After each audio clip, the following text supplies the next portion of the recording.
Hi everyone, we're going live. I'll give everyone a few minutes to pop in.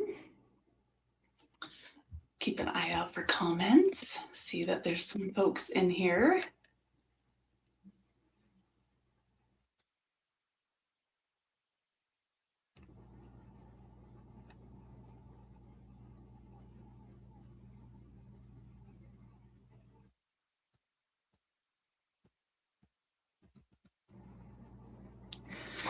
Oh, there's someone. Hi Cassie. Hey Ashley, Happy New Year. Happy New Year everyone. Hey Andy. Yo. Hey Kenzie. Oh, thanks guys for joining in. Happy New Year. It's crazy how fast it went. Even my 8-year-old was like, oh my gosh, mom, this past year went so fast. I'm like, just wait till you're my age. It goes super fast. Oh, we'll give everyone just a couple more minutes to pop in. I'm so excited. Hey, Gracie's here. Hey, Gracie. Ah, who's in my vase? Yes, this is Pink O'Hara. So it's I'm in my office and I have a really small room in my upstairs, my old Victorian home. This actually used to be part of an attic, and the owners before us finished this room, and I just painted it. You can't quite tell in this video, but it's like called Antique Rose. It's a magnolia color, and then the door is called Ella Rose, but this is Pink O'Hara. So I have this really small office, and so I have a bouquet of white O'Hara and pink O'Hara in my office right now, and every time I open the door, I'm like, whoa. Very fragrant. So pretty, right? And then Sahara Sensation is this other one. We've been testing some new vases that we're trying out. And so these landed on my porch yesterday, and look how open they are already. So pretty. So nice having some flowers in the winter. My husband and I just put all of our Christmas stuff away. We always do that on New Year's Day. And it was so funny because what came in the mail yesterday was a seed catalog. I was just chuckling to myself. I'm like, yep, it's seed catalog season. Oh, hi Skylar, Happy New Year. Office looks great, very refreshed. I know.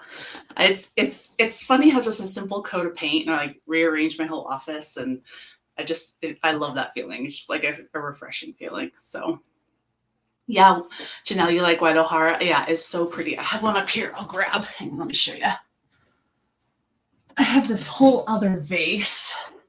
It's up in my window, but this is white O'Hara. So it's crazy. The O'Haras, their stems are so thick.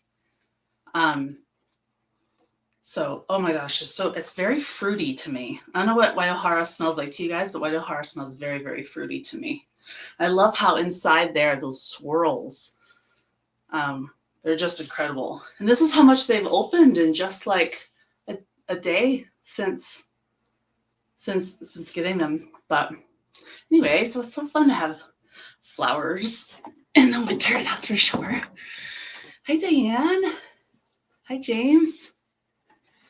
Hi, Rachel. Hi, Samantha. All right. Well, why don't we? Hi, Marion. Happy New Year, everyone. Yes, Happy New Year.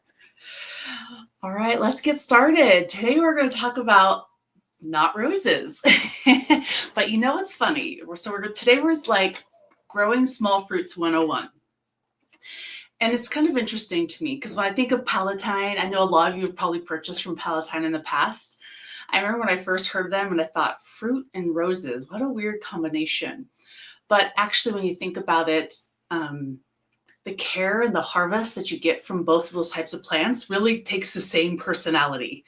It can sometimes take a little while before you get like bounteous harvests, and you have to watch it and enjoy the process.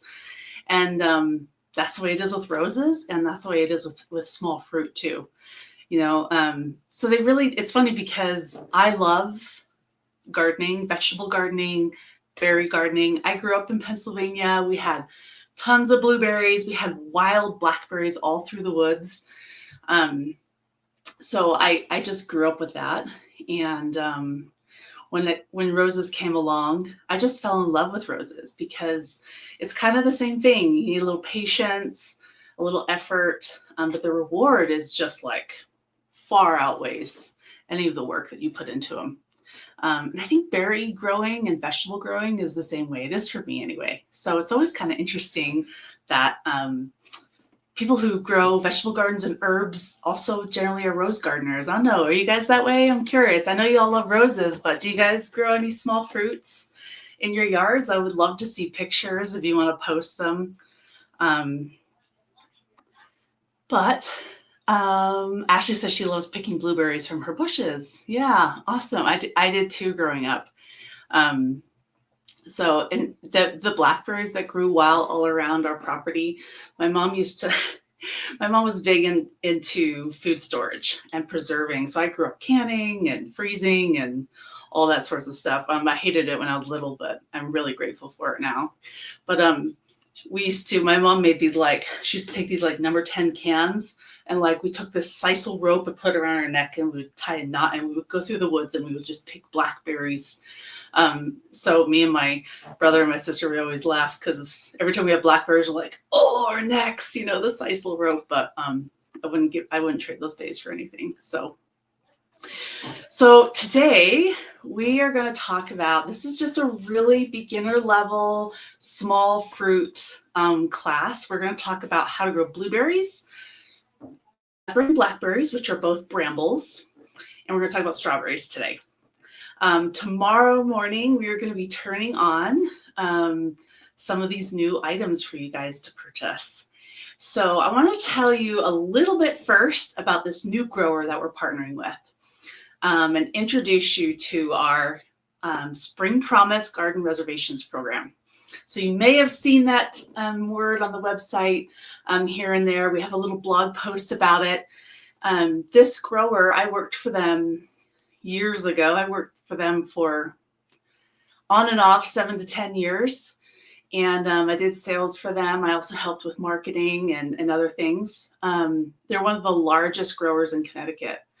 They have hundreds and hundreds of acres. Last I heard they had 700, but they keep buying more land and having multiple locations. And they're one of the best growers of fruits, largest selection. We're going to be offering so many things from them. And I partnered with them because I know them on a very intimate level. I know their practices. I know just all of the incredible horticulture behind that and growing these beautiful plants. And I understand their quality and what types of plants they have, where they do well, all that sorts of things. I'm very familiar with them.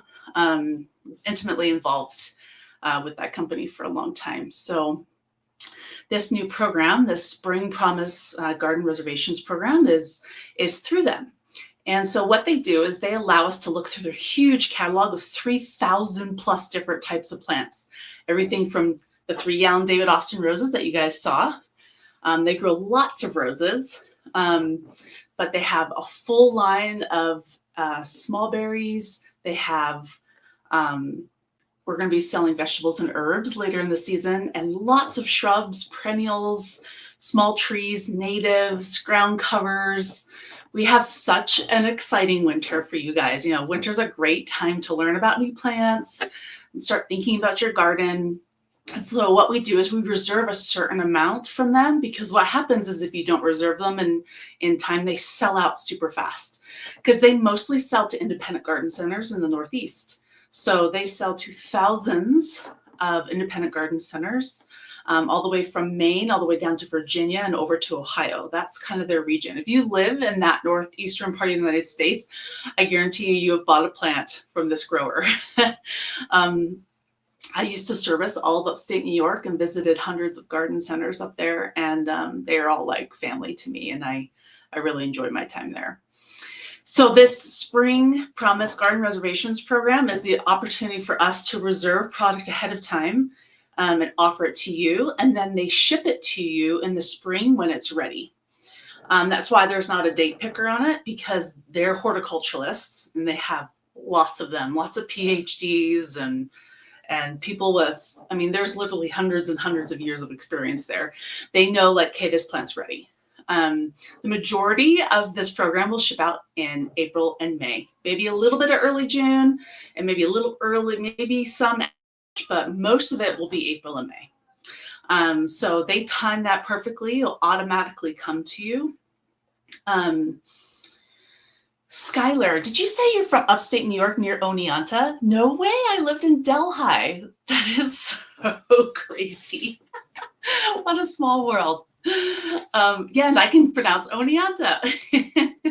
Lots of towns in upstate New York can start with O. But yeah, that's what this spring Promise Garden Reservations program is all about. These are plants I know this grower in a really intimate level, and I want to be able to offer some of these things. And so every starting tomorrow, we already dropped some 3-gallon David Austins. They are a huge David Austin grower, and so there's more really exciting David Austins coming from them. They're getting them ready in their back end. But every Monday, Wednesday, and Friday, and all through January and February, we're going to be introducing you to new plants that go well with roses, help you kind of complete your garden. And I'm going to guide you through all of this. So I'm going to be doing a live at least once a week to go over that week's drops and teach you a little bit about the plants that we're offering to you guys. If you go to our blog, about the Spring Promise Garden Reservations program, there's a whole list you'll see of the different plants that we're dropping, and they're actually in order. So tomorrow we're dropping blueberries, strawberries, and raspberry and blackberries. And actually we're also doing a kiwi vine in there too, which we'll talk about a little bit today. We have more edibles coming too. We have figs and olive trees. We've got some really cool stuff coming a little bit later here in the winter. So tomorrow is blueberries, strawberries, and raspberries. Next Monday are hellebores. You guys have been asking for hellebores. This grower grows an enormous variety of hellebores, and they are really passionate about new genetics and trialing and testing too, to make sure that they're bringing the best ones. Hellebores are a difficult crop to grow. They take a long time. The hellebores that you're going to be purchasing were planted a year ago, and then they'll be shipped to you this spring. That's how long hellebores take. So you're going to see an incredible variety of hellebores on our website and our drop and our member portals on Monday. Next Wednesday is, I forgot. Let's see. I think it's peonies. Sorry, I'm going to look really fast. I thought I would remember this, but I didn't. Give me just a second. I'm going to look. Content, blogs. Let me go to my blog. Spring Promise Garden Reservations program. Okay, because I literally typed it in. So small fruit hellebore. Oh, clematis. Actually, it's pronounced clematis. We all say clematis. Clematis, tomato. It's clematis. Most of the clematis that we're going to be introducing to you are from the Raymond Evison collection. So Raymond Evison is a famous clematis breeder. He is the David Austin of the clematis world. Incredible varieties that flower well. And then next Friday we're doing peonies. So we're going to have tree peonies, really unique things. And we were able to reserve those. I had to reserve them months and months and months ago. And some of them we got just a tiny bit of, because some of these things are really hard to come by. So we have a lot of really fun things coming. Some other ones, we're going to do lupin, lilacs. You guys have been begging us for lilacs. This grower is one of the best lilac growers in the nation. It's funny because plants that are generally that are considered really tough and hardy, like lilacs are so easy to grow. Once you get them established in your yard, lilacs is one of those plants that when you go to an abandoned property, it's one of the few things living. You might see like some Russian olive trees and some lilacs or something here in Utah. But they're actually very difficult to get started.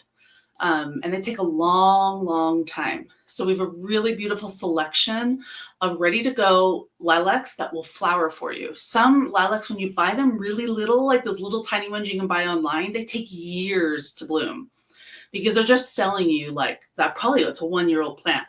The lilacs that we're going to be selling you are anywhere from 2 to 4 years old already. And they'll be blooming. They'll be old enough to bloom, which for lilacs is important if you really want that ready to go piece. We're going to be offering irises. And these are all potted, right? These aren't bulbs, they aren't tubers, they aren't bare root. This is all potted, established, growing product. Allium, which is flowering onions. Allium is really, really hard to ship, and it's available for like this long. And so when it ships to you, it's going to be like just poking out of the soil. But these are those huge flowering onions with the big purple flowers. Hydrangeas, holy hydrangeas do we have for you? I'll probably do several lives to teach you about hydrangeas. Butterfly bushes. We're going to have a whole week about butterfly gardening. We're going to talk about butterfly bushes. We're going to talk about other perennials that are great for butterflies. So we're going to have kind of like a butterfly week, which is fun. And then we're also going to have a rhododendron and azalea day. I really was very selective. There's just a kind of a small amount of rhododendron and azalea. They're a lot like blueberries in how they grow. So we'll talk a little bit about that today. We're also going to have a whole week where we talk about plants that are really great for cut arrangements with roses. So we're going to have perennials that are great cut flowers. There's some really unique different things that you may have never heard of before. Also shrubs with ornamental berries that look really cool, like viburnum and beautyberry and different things. We're going to have a whole day on viburnum, boxwoods, and then we're going to trial this. We thought it'd be kind of fun to do. They have tropical plants, so some like patio hibiscus and things like that. We'll have bleeding hearts right around Valentine's Day, so keep an eye out for that. Everyone loves bleeding hearts. It's like the old-fashioned grandma garden plant that if you love roses, you have to have bleeding hearts. It's just kind of like, it's part of that like nostalgia, I think, in gardening. We'll have a day full of lots of different vines like wisteria and trumpet vine, honeysuckles. We're going to have a Victorian era shrub day. This grower has a lot of really unique different shrubs and like really hard to find things that they just keep in production and do very small quantities of. But I reserved some of them. So we're going to have like a Victorian era shrub day. Magnolia, you guys have wanting magnolia. We're going to do forsythia and quince. And I'm going to show you guys how you can cut forsythia and quince in the winter and bring them in and force them to bloom. One of my favorite winter activities if you're feeling blue and you need some flowers. And herbs and veggies. So that's our like a little summary of our Spring Promise Garden Reservations program that is launching. So let's see. I'm going to just see if there's any questions in the chat so far. I haven't really started much yet, but Ashley says she's excited. What a random variety. Kenzie says she can't find many butterfly bushes that'll ship to Washington. Oh, yeah. Yeah, Washington is, so that's the thing you'll have to pay attention to. There are some states that don't allow certain things to ship, and we take care of that. We won't accidentally ship anything that we're not supposed to into certain states. So you'll see this grower, we can't actually ship any of these plants into Idaho or Hawaii. And there are some states starting from May 1st to the end of October, a few states that we can't ship at all during those months. And so everything will ship to those people in April. But we'll talk about more about that when we get later. So now is the time to buy. Like if you're in, the states include California, Utah, Nevada. I'd have to look at the whole list. There's like 5 or 6. I live in Utah. Now's the time to buy them. Reserve them. They'll get shipped to you before that May 1st window. And then you'll be good to go. If not, you'll have to wait until fall to have them shipped to you. So, and that's because every grower in the north, if any grower is in an area where Japanese beetles happen, they can't ship to those states because those states do not allow plants to be shipped into them during the Japanese beetle season. So there's an unbelievable amount of agricultural regulations around plants and how they move. But we take care of all of that for you. So, and there's no need to worry. It's not this grower doesn't have a lot of Japanese beetles. It's something from everywhere going east to west. They try and prevent that movement. So that's why that's in place. Okay, so let's get started. We're going to start. First of all, you guys know I love books, right? You should see I have this whole library of books here, and I have books there, I have books everywhere. I kind of collect plant books. And I want to recommend this book. And I looked, it's actually available on Amazon. This is such an old book. And as you can see, it is what I have read this so many times. This has been my go-to book for growing any sort of fruit. It's called Backyard Fruit and Berries, How to Grow Them Better Than Ever. And the author is Diane E. Bilberback and Dorothy Hinshaw Patent. Diane has a degree in botany, and Dorothy has a PhD in zoology. This is I have a lot of books. This is bar none the best book to reference for how to grow small fruits.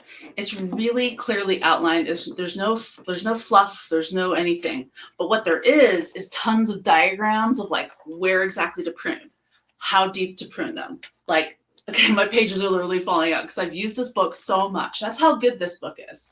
It's so weird. It's one of those old books you would probably pass at a book sale. That's 50 cents and you never think twice about it. It is the most well-written book I've ever read on fruits and berries. So I highly, highly recommend that you get this book if you're going to be serious about growing fruits and berries, because it's the best reference guide. It'll get you started in the right direction, and it'll help you understand some of the basics of being successful with berries. Like anything, like roses, any plant, you just got to get the basics down before you start, and then you'll avoid a lot of issues down the line. So I love old plant books, and this is by far the best. So Backyard Fruits and Berries. It is on Amazon, actually. So I made sure there's actually some in the market for you. So let's start with blueberries. Okay, I have my little boards. So you probably heard, I don't know if you read I have a blog on blueberries that I'm going to post. I don't know if they turned it on yet, but I will turn it on in a little bit if it's not. There's a few things about blueberries that you need to understand before you start so that you can be successful. Blueberries are part of the Ericaceae family. So that's just a fancy term. There's all sorts of families of plants, right? We think of your genus and your species. Family is the next step up. It encompasses a lot of different types of plants. So blueberries are part of the Ericaceae family, which is also where rhododendrons lie, azaleas, pieris, heather. So these are all acid-loving plants. So the number one thing you need to learn about blueberries and understand, is this backwards? On my screen, it looks backwards. Anyway, is it backwards? Someone tell me if it's backwards for you. I can't write backwards, so it must be like flipped. So anyway, yeah, so blueberries. So it's all about pH. So I wanted to talk a little bit about pH. So if you guys have ever seen these, you'll see them at like farm stores. You'll see them at good garden centers. There's all different types of ways to test your pH. There's probes that you can use where you just stick it down in there and you'll have a little dial. These ones are a little bit more accurate where you actually take some soil, you add water, and then you add these little pills in and you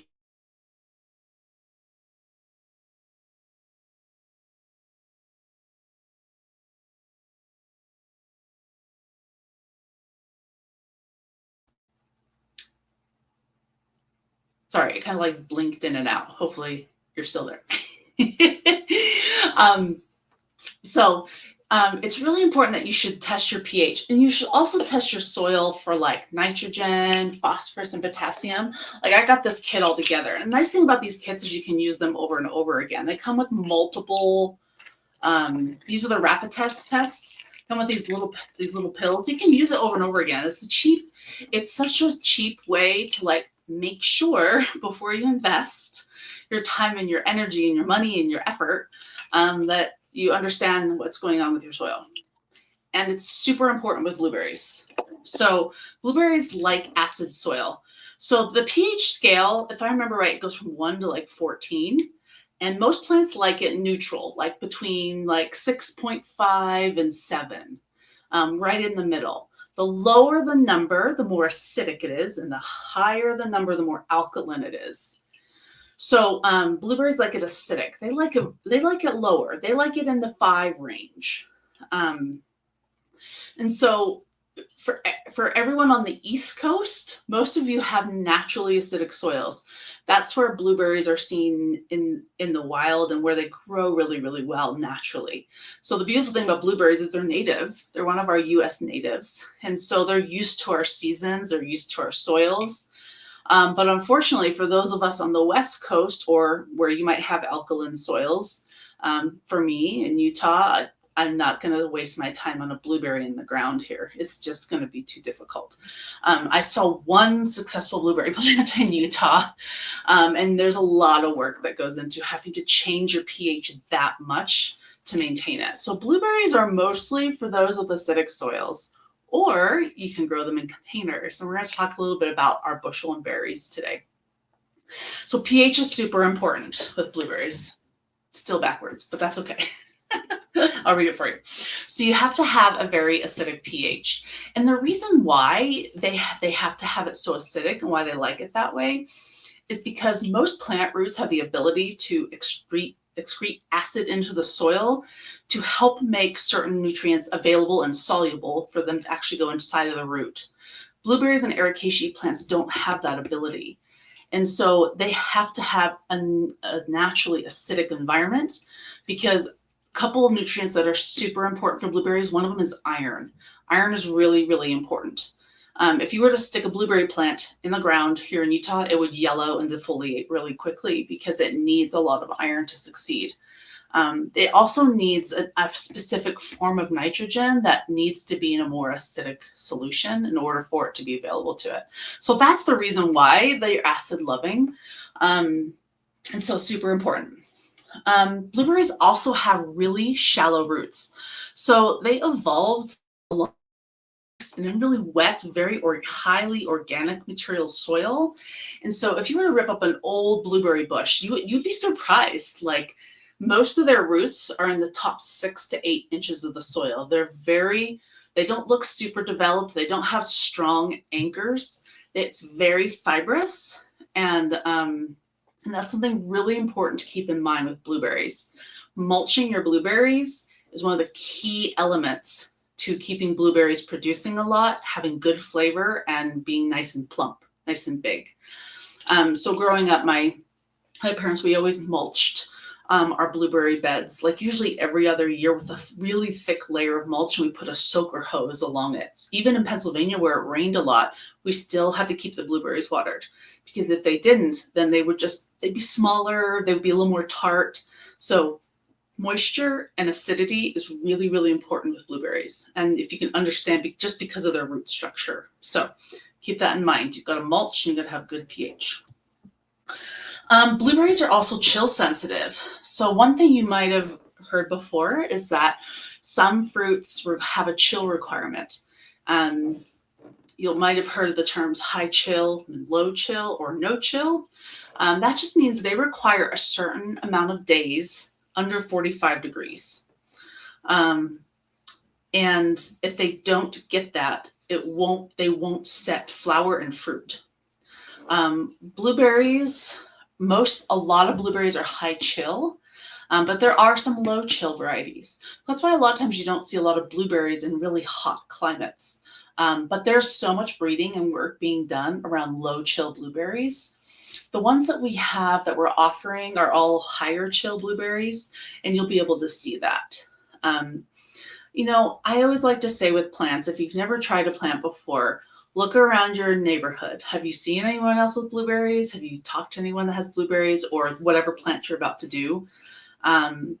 Because if it's naturally going to work there's going to be established plants of those things. So you can Google what your chill hours are in your zip code. Just Google it in, say, how many chill hours does my zip code normally have?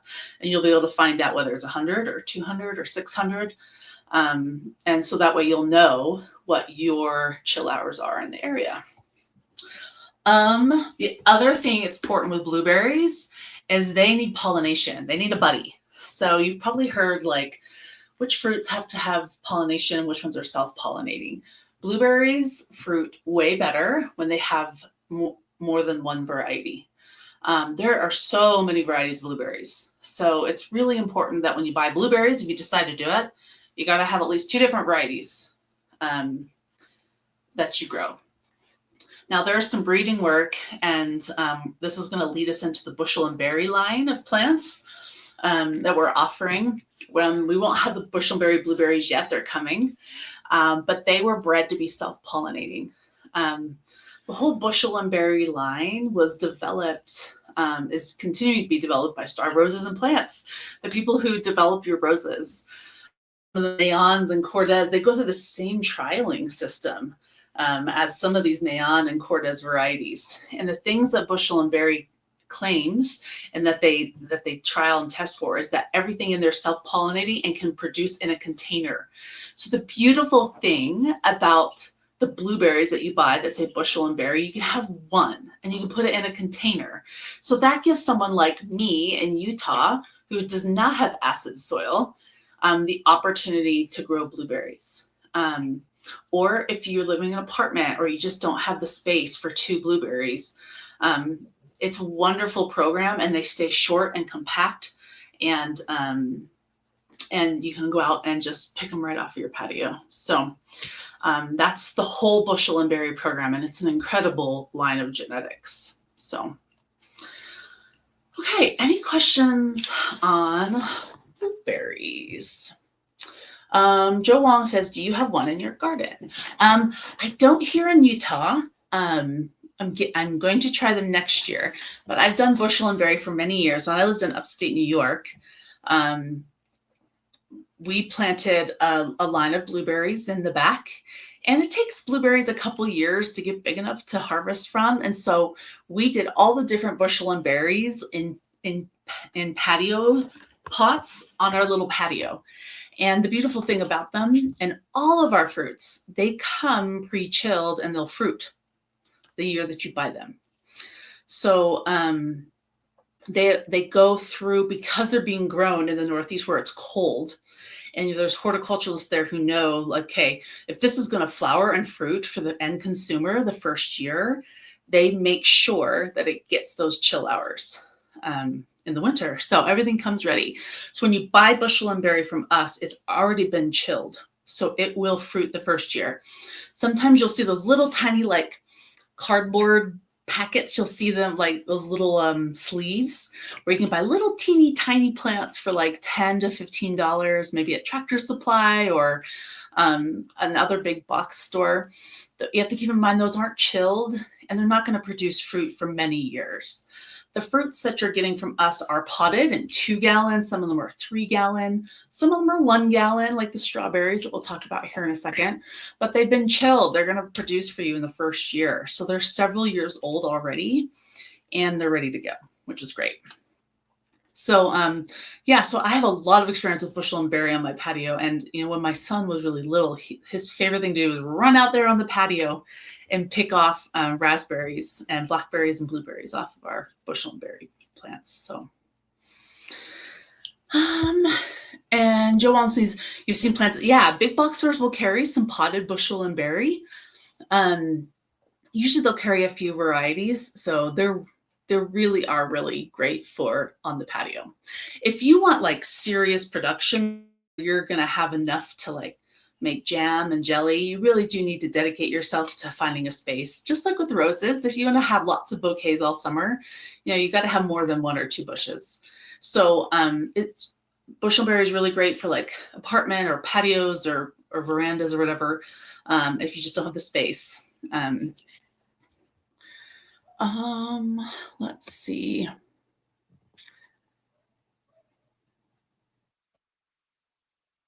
Trisha says she has 1 blueberry bush and it's nonstop producing. It's a tall variety, not the short bush type.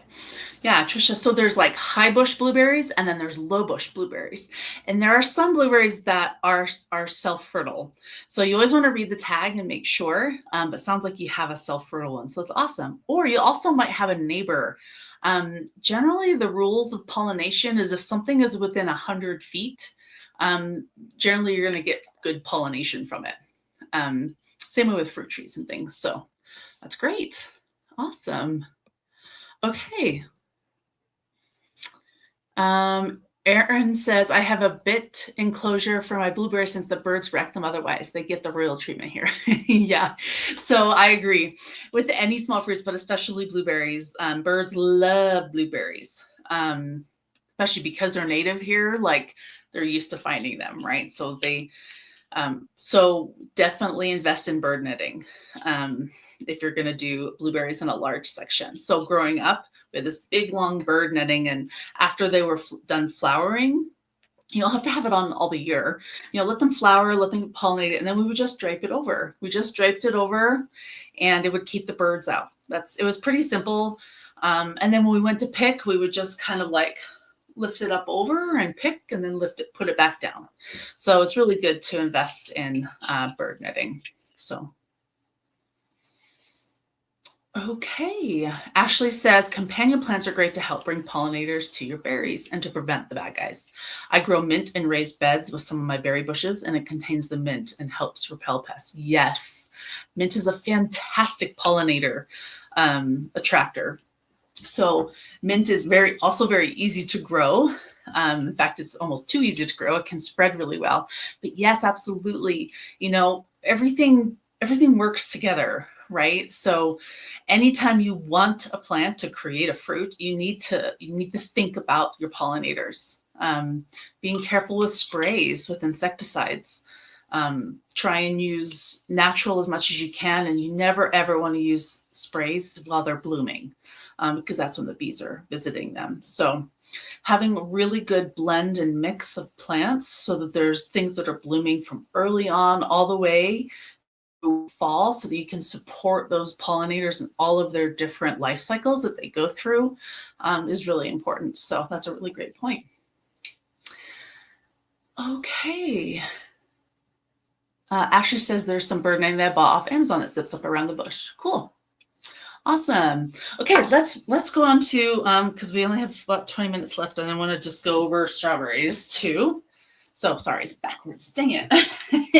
Okay, so there's a few things about strawberries you need to know. First of all, I would tell you that blueberries, of all the things we're going to talk about today, have the most needs to be successful. But once you reach those needs, the pH, your acid soil, making sure you're mulching well and watering well and protecting them from birds, it takes them a little while, but once they get going, they'll just reward you for like ever and ever and ever. Like those blueberry bushes that were there when I was little are still there. So they're 40 plus years old and they still produce fruit. So, which is incredible. But if you have never grown berries, you want to try something, you should try strawberries. Strawberries are like your gateway into edible growing. They're super fast. They're one of the first things to bloom and to produce edibles like in the spring. And they're really easy for a couple of reasons. Number one, they're self-pollinating. So of course, the more flowers you have, the more pollinators you have, the better fruit set you're going to have. But you can literally grow one strawberry plant in a pot and get strawberries. So, which is great. Another thing that's good to keep in mind is learning about the difference between ever-bearing strawberries and June-bearing. You're going to see that on our website with the varieties of strawberries that we're offering. And our strawberries are potted. They're in 1 gallon. Our little 1 gallon roses that we sell, it's in that same pot.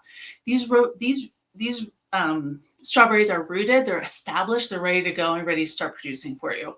The most common way to buy strawberry plants online is the bundles of bare root. And as long as you pick a really good supplier, it's okay to go that way. It's just really important to keep them moist and but not too wet, and plant them as soon as you can when you get them. But ours come already like ready to go. It's literally like plant them and you'll have fruit within a month. It's so fast. So ever-bearing and June-bearing. So if you're wanting to eat strawberries all summer long, you'll want to pick ever-bearing varieties. If you really want to have a huge crop all at once, where you can pick like literally a barrel of them, you'll want to do June-bearing. June-bearing are also larger berries. So Everbearings tend to be smaller. So what I've always done is I do a mix of both. So I do like to make strawberry jam, homemade. I haven't done it for a few years. We used to have a raised bed in New York that we did our strawberries in. And we had strawberries all season long. So it was one of the funnest little gardens that we had when Nils was really little. My son was really little. So he loved his garden, a little path he could walk through and go pick his berries. So there's a couple things with strawberries. Planting depth is really, really important. So the nice thing about buying potted, like we'll have an offer, is that where it's planted is where it should be planted. You don't ever want to bury it deeper or too shallow. If you buy roots from someone else, you'll see that there's the crown, which is where the tops and the roots meet. That has to be right at soil level, if not a teensy bit higher. If it's too high, the roots will dry out. If it's too low, it'll rot. Strawberries are sensitive to rotting. So the reason why they're called strawberries is they're traditionally mulched with straw. And I used to mulch mine with straw because it keeps the berries off of the ground and from touching soil and rotting. Also helps just keep them moist, but with good airflow. So it's really important with strawberries. I would highly recommend you do a raised bed with strawberries. It's easier to take care of. And you also got to protect them from critters because critters will come in and eat them too. So, but there's nothing better. I agree. There's nothing better than strawberries right out of your garden. So everbearing and June bearing, you'll see both of those. I highly suggest you plant some of each. But if you're really big into wanting to like make stuff with them and pies and like you need big harvests at a time, focus on June bearing. And you know, these books, we're not going to dive into like the runners and like fertilizing and all that stuff today. Today's more just about introducing you to them and really once you get the basics. But this book is so good about understanding runners. And because they produce little mother plants, they'll shoot out another, like you'll be able to tell in a strawberry plant, it's like these long stems and then they reroot and then there's the daughter plant. And that's how they reproduce.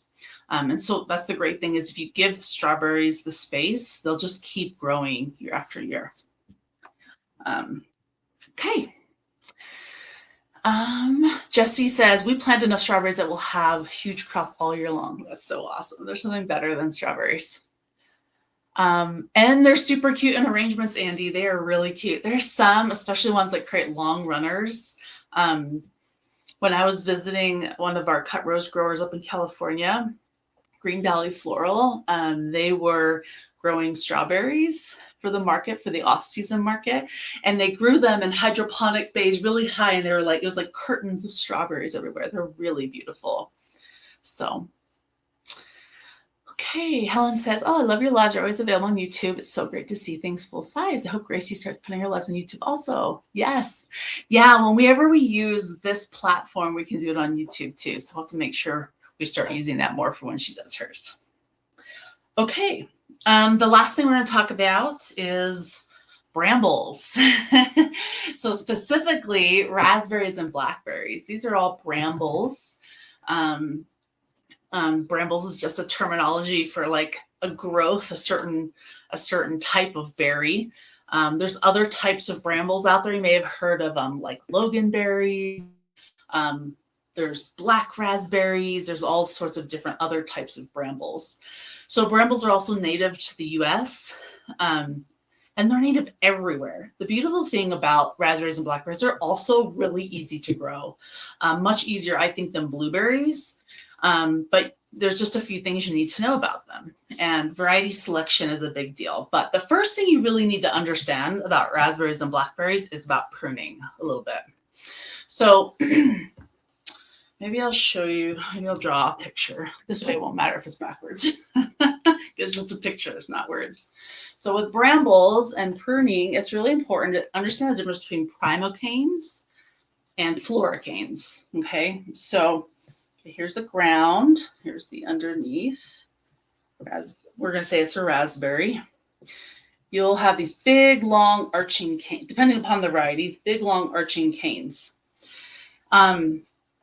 Primocanes are the brand new ones that are just coming out of the ground, the first year canes. Every single year, brambles push up brand new canes from the base. They'll come out of the base, so their basal breaks.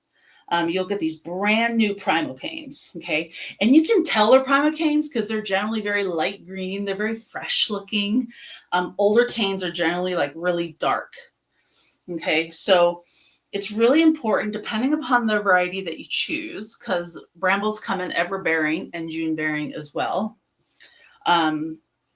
Everbearing, the primocane will actually fruit in the fall of the first year. But if you pick something that's like a June-bearing, they won't fruit until until that cane is 2 years old. Everbearing, so with everbearing berries, you'll get the summer harvest on your floricanes, and you'll get the fall harvest on your primocanes. That's what makes them everbearing, because they're good at setting fruit when they're younger. So with pruning, once this 2-year-old cane fruits, it becomes really woody. You can tell it almost becomes black, and it won't flower and fruit very well anymore. It's like almost done. And so it's important how you prune them. And it's nice thing about this, is super easy. You don't have to worry too much about it. When they look thick and dead and like half dead, you prune those out, right?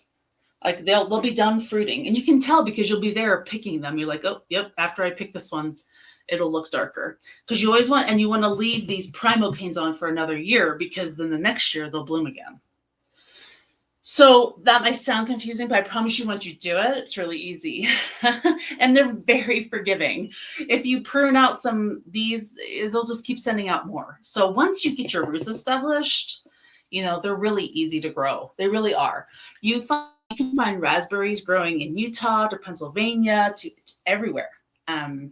They're very, very adaptable. So birds love them. You're going to have to keep them off too.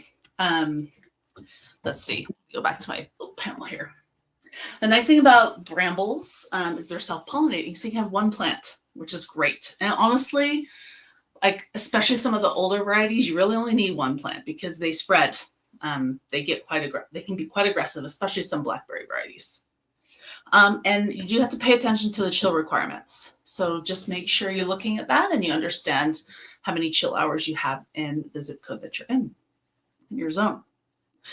The last thing I'm going to talk about in regards to blackberries and raspberries is that bushel and berry. We talked about them earlier with blueberries.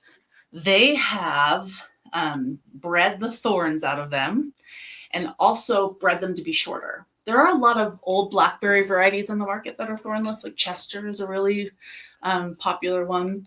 But bushel and berry, you can, and I used to have these all the time in New York. So have a little pot of raspberries and pot of blackberries. They're completely thornless. They're so kid friendly and they're space friendly.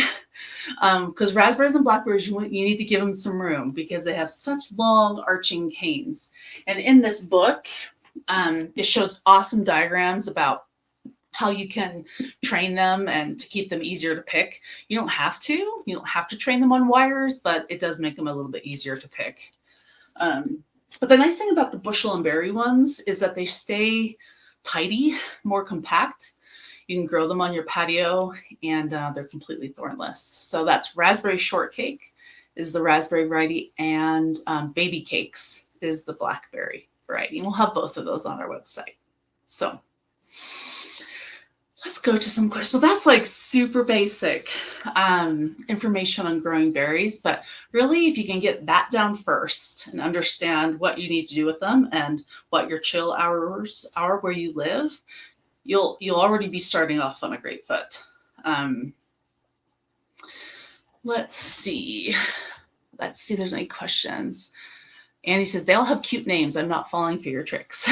They do have cute names. Holiday says, how are berry plants and part shade to shade? Berry plants really need to have full sun to produce. Now, in the wild, you will see blueberries in partial shade. In my home in Pennsylvania growing up, They were grown all along the woodland side of our property, but they did stretch, but they still produce really wonderfully. But the more sun that they have, the more that they'll produce. So 6 hours of sun at a minimum for berries.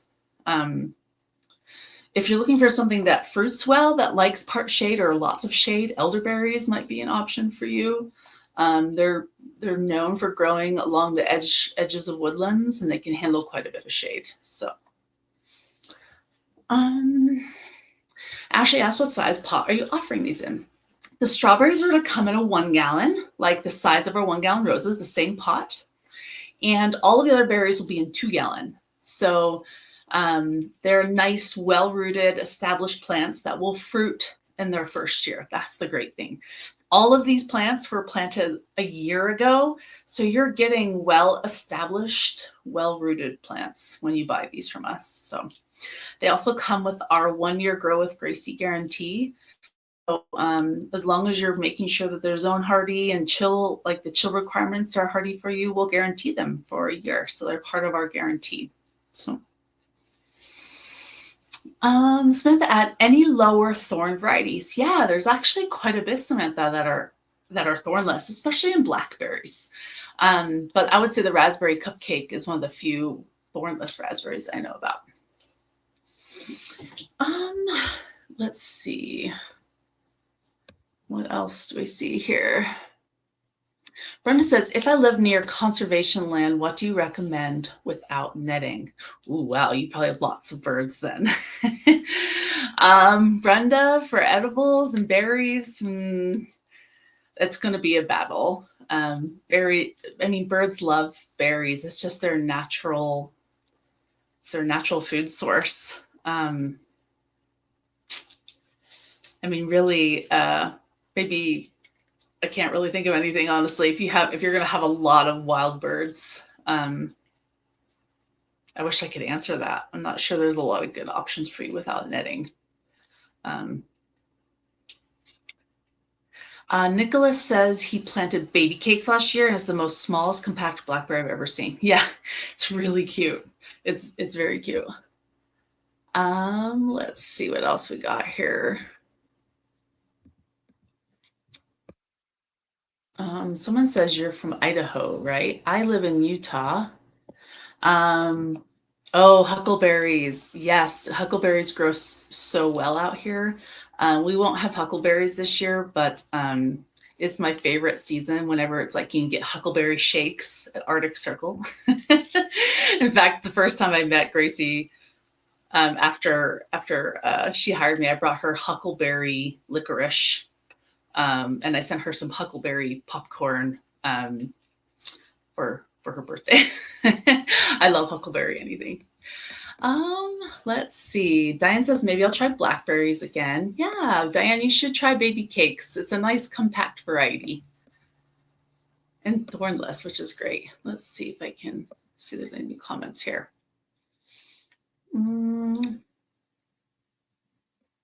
Ashley says maybe try pie pans and things to scare off birds. I've tried pie pans before. They will work as long as you move them around and keep them moving. And those kind of shiny tapes, kind of the reflections, will deter some birds. I've done that before around a vegetable garden that I had in New York. We had so many birds in upstate New York where I lived. I would put like a string all around my little raised garden, and I would hang pie pans and shiny ribbons, and that did help. Not 100%, but it definitely kept some of them away. Will we offer black raspberry? Not right now, Diane. We might in the future. So, Kenzie says huckleberries are insane. I make jam, ice cream, pancakes with them. Yeah, huckleberries are so yummy. Gracie says she ate it all. Glad she liked it. Holiday asks, can berries grow in a green stalk planter? Strawberries would be a good one for that. Strawberries are great in planters. Have you ever seen those strawberry pots where they have like little pockets? I wouldn't say they do well long term in those, but if you're have a little, just a tiny bit of space and those towers with the holes, try strawberries in there.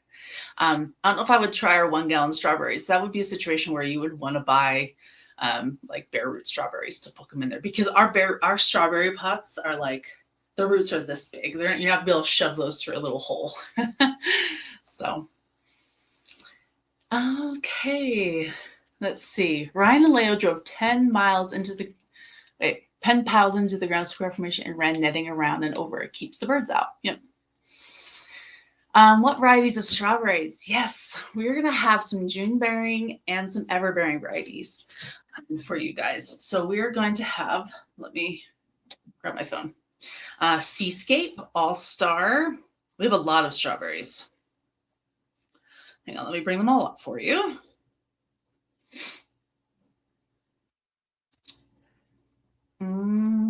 Let's see. Strawberry. Okay, we're going to have All Star. We're going to have Early Glow, which is a June bearing, Seascape, which is an ever bearing. We're going to have Buddy, which is Sweet Kiss strawberry. Sparkle, which is a June bearing. Yeah, so, and we're going to have lots of different blueberries too. And tomorrow's drop, it's just the beginning. We're going to have more varieties for you guys too, but there's quite a few in tomorrow's drop. So I want to, well, Holiday asked if we'll have Alpine White. I'm hoping we do. If you've never grown white strawberries, they're really cool. They're teeny tiny, but they're really sweet. They're like, I've only ever gotten them to grow like this big before, but there's white strawberries out there. There's yellow strawberries. There's all different strawberries. So Kenzie asks, will we be able to get a hold of Mount Hood strawberries? They're the sweetest I've ever had. Oh, I don't think I have Mount Hood on order, Kenzie. I'll have to look at that. That's good to know. Judy asks, I am planning to plant roses in raised beds. Can you add fruit and vegetables in the same bed? Yeah, you sure can. Absolutely. I've seen that happen lots of times. You know, the nice thing is they both need full sun. They both need consistent moisture and good mulch. I would just make sure that you have the space, give everything enough space, because that's really important for any plant really, but for roses, to make sure they maintain good airflow. But also if you're going to plan on putting like a bramble in there, like a raspberry or a blackberry, make sure you give it lots and lots of space. Maybe have it grow up on some wires behind it and do some strawberries in front. You could also do some low bush blueberries in front that would stay shorter. But yeah, you sure can. That's the beautiful thing about berries and roses together, is that they can be planted together. So Diane asked for Albion. I've seen that one. I don't think we'll have that one this year, Diane. Let's see. Okay, well, we have just a few minutes left. And so if you have any other questions, pop them in there in the comments and I'll keep my eye on for you. But I do want to say that we're offering 40% off of these. So you're going to see that and it's going to be automatic. It'll be in your cart, just like those 3-gallon David Austins, which is such a great deal. We have a few more of those left. But all of our fruits and all of our products from Prides are going to be 40% off. And that's just during this Spring Promise Garden reservation season. It's just January and February and March. And because it's the off season, so we offer kind of incentive for you to kind of purchase ahead of time because we ship later. So it's a great deal. It's a great price. We're really competitively priced and it's really high quality and it's guaranteed for a year. So I hope you guys enjoyed today learning just the basics about berries. I highly recommend you order this book. I'm telling you, it'll be your Bible to growing berries. And keep an eye on your member portals tomorrow morning and to see our awesome selection of blueberries, strawberries, raspberries, blackberries, and there's even a hardy kiwi vine in there. So keep an eye out for that. Really hard to find. So, all right, guys, Happy New Year. Thanks for joining me on New Year's Day. I'm sure you guys have lots of fun stuff planned, or maybe you're just relaxing after all the holidays. So thank you guys so much for everything. It's going to be a great year. We have so many fun things planned for you for 26. Like, our calendar is stacked. So hope you come back and watch us again. And And Sharon says she ordered the book and it was almost out. I'm glad you ordered it. You're going to love it. So anyway, thanks guys. Happy New Year. Thanks so much for joining me. Have a great one.